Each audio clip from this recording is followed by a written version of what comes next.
Welcome to Solvetic, your channel to always learn technology easily.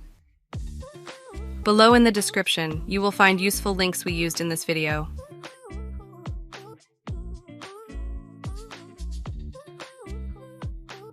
Today in Solvetic, we will see how to change space between words in Miss Word. Open your Word document, you will see the text. Now select the text to modify. Click on Line and Paragraph Spacing.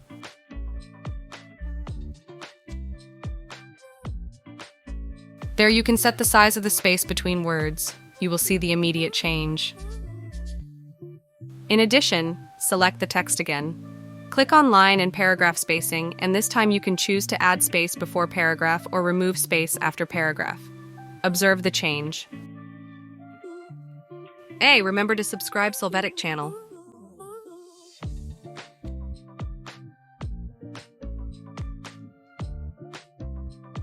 We hope it has been helpful for you.